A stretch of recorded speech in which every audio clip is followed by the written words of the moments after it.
En ce temps-là, quand les femmes eurent entendu les paroles de l'ange, vite elles quittèrent le tombeau, remplies à la fois de crainte et d'une grande joie, et elles coururent porter la nouvelle à ses disciples. Et voici que Jésus vint à leur rencontre et leur dit, « Je vous salue. » Elles s'approchèrent, lui saisirent les pieds et se prosternèrent devant lui. Alors Jésus leur dit, « Soyez sans crainte, allez annoncer à mes frères qu'ils doivent se rendre en Galilée, c'est là qu'ils me verront. » Tandis qu'elles étaient en chemin, quelques-uns des gardes allèrent en ville annoncer au grand prêtre tout ce qui s'était passé. Ceux-ci, après s'être réunis avec les anciens et avoir tenu conseil, donnèrent aux soldats une forte somme en disant, « Voici ce que vous direz. Ces disciples sont venus voler le corps la nuit pendant que nous dormions. Et si tout cela vient aux oreilles du gouverneur, nous lui expliquerons la chose et nous vous éviterons tout ennui. » Les soldats prirent l'argent et suivirent les instructions. Et cette explication s'est propagée chez les Juifs jusqu'à aujourd'hui. Acclamons la parole de Dieu. Nous sommes dans l'octave de Pâques. L'octave de Pâques a pour but de prolonger d'une manière spéciale, parce qu'en réalité, elle dure toute la durée de Pâques, mais d'une manière spéciale, le souvenir que le Christ est ressuscité. Ce grand enseignement, et par conséquent, nous verrons au cours des jours de l'octave, nous verrons certaines des apparitions du Christ ressuscité, qui sont la preuve qu'il est vraiment ressuscité. Mais pourquoi la résurrection est-elle si importante? Pourquoi la résurrection est-elle si importante? Ces jours du Triduum pascal, jeudi, vendredi et hier à la veillée pascale, j'ai essayé d'expliquer pourquoi elle est si importante. Tout a un sens à partir de la résurrection. Tout est une préparation à la résurrection. La résurrection est ce qui a fait que les apôtres et le reste des disciples, les femmes par exemple, ce petit groupe de chrétiens, ont réalisé que la résurrection de notre Seigneur était un signe de la résurrection. Réaliser que notre Seigneur était Dieu, que notre Seigneur avait enseigné les choses en tant que Dieu et non pas en tant que sage. Un sage réalisait que s'il y avait la vie éternelle, cela n'avait pas d'importance de mourir parce que la mort n'était rien de plus qu'un avant-goût si elle était éloignée de la mort certaine qui devait venir, même si c'était à cause de la vieillesse. Peu importe de mourir pour défendre le Christ et pour être fidèle au Christ. Il y a la vie éternelle. Et celui qui meurt avec le Christ vit avec le Christ pour toujours au ciel. C'est la résurrection qui change la perspective. En tenant compte de cela, c'est ce que les premiers chrétiens, cette petite communauté, ils lisaient tout. De l'événement de la résurrection, c'est comme si, même en ayant été les compagnons de Jésus, par exemple, dans la vie publique, ils ne se rendaient pas compte de ce que ça voulait dire. Ils ont compris qui était le Christ et ils ont compris tout ce qui s'était passé quand ils l'ont vu. Résulté, c'est comme si nous étions en train de vivre une série d'épreuves et de difficultés quand nous ne comprenons pas pourquoi Dieu les permet. Et soudain, quelque chose se produit qui nous fait voir que tout cela était une préparation à ce qui vient de se produire. Mais pendant que cela se produisait, nous ne comprenions pas pourquoi cela se produisait et soudain nous comprenons, ah, cela m'est arrivé parce que maintenant je dois faire ceci et sans cela, je n'aurais pas été en mesure de donner cette réponse. Ou c'est seulement à partir de la résurrection que tout l'évangile est compris. Ils lisent la vie de Jésus à partir de la résurrection et ils écrivent. Le Christ est ressuscité. Le Christ est Dieu. C'est pourquoi il est devenu homme pour être homme, pour mourir et ressusciter. C'est pourquoi il est né dans la grotte de Bethléem. C'est pourquoi il a passé 30 ans à fabriquer des chaises dans l'atelier de menuiserie de Saint-Joseph. C'est pourquoi il a expliqué ce qu'il a expliqué, ses lois morales, ses dogmes. Le plus important de tous, la Sainte Trinité. C'est pourquoi il nous a laissé les sacrements, parce que tout est orienté vers le salut, la vie éternelle, la résurrection. Ce qui se passe, ils ont mené une opération d'ingénierie sociale extraordinaire et très efficace, qui a fait en sorte que les catholiques pratiquants soient la grande majorité. Et il a parlé de catholiques pratiquants, pas de païens baptisés, que les catholiques pratiquants, y compris les prêtres. Nous sommes tous, dans la grande majorité, des athées. Déjà, eh bien, comme je ne suis pas athée, je crois en Dieu. Je crois, oui, un athée pratiquant.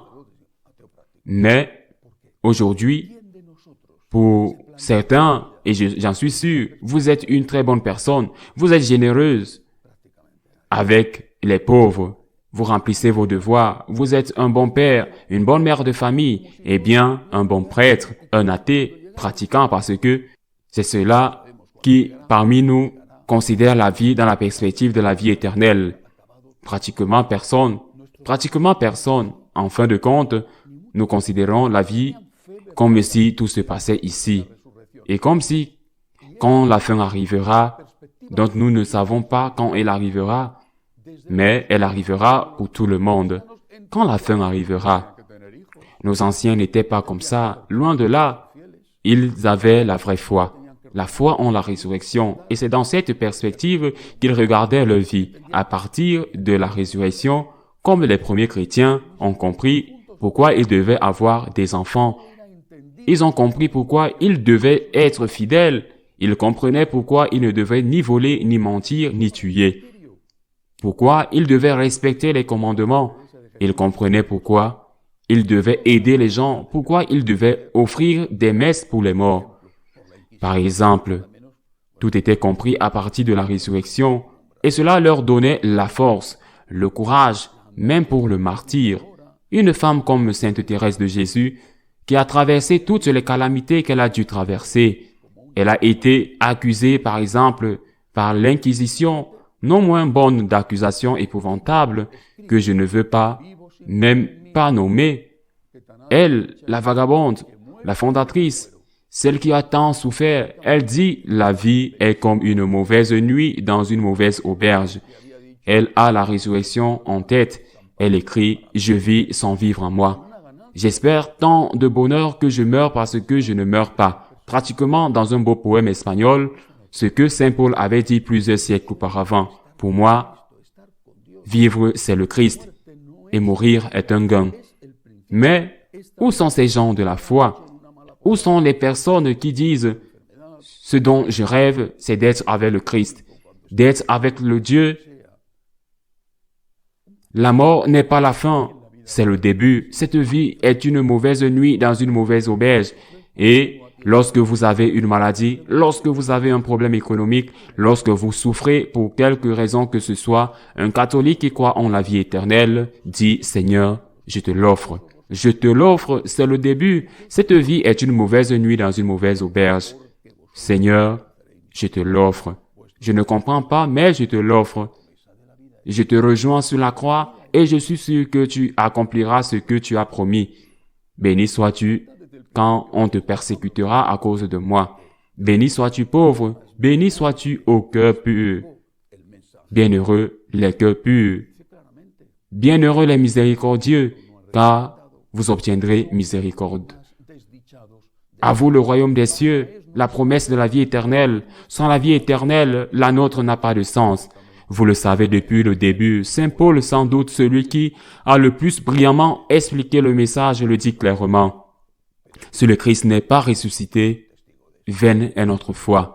Nous sommes les plus malheureux des hommes, notre foi est vaine et notre espérance est vaine. Et je pourrais parfaitement dire que notre éthique est également vaine ou impossible à réaliser. Mais il ajoute, mais le Christ est ressuscité et j'en suis témoin.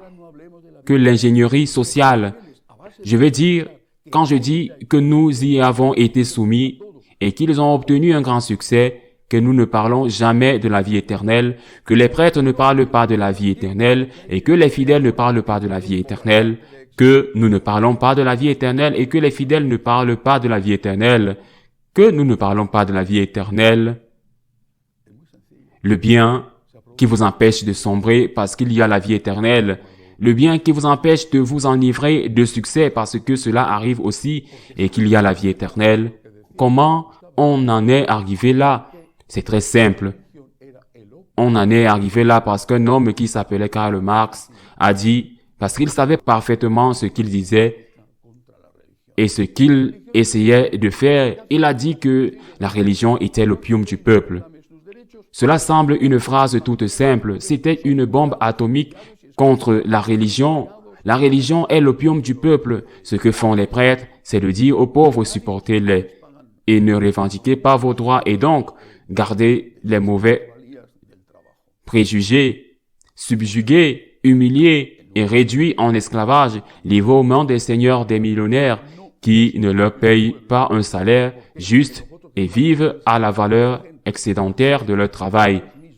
Ce qui a pour conséquence, avec le temps, de dire comme il aurait dû le faire, que la religion n'est pas l'opium du peuple. Parce que nous apprenons aux gens à être eux-mêmes, pas au nom des autres, mais eux-mêmes, libres, responsables de leurs données et rendre les gens capables de revendiquer pacifiquement leurs droits. Au lieu de dire ça, c'est fait.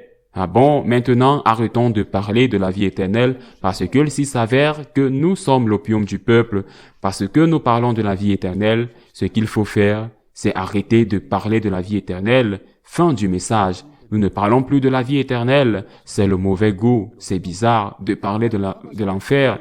Pratiquement, en n'entendant jamais comment on va parler de l'enfer. Mais bon, mais quelle barbarie.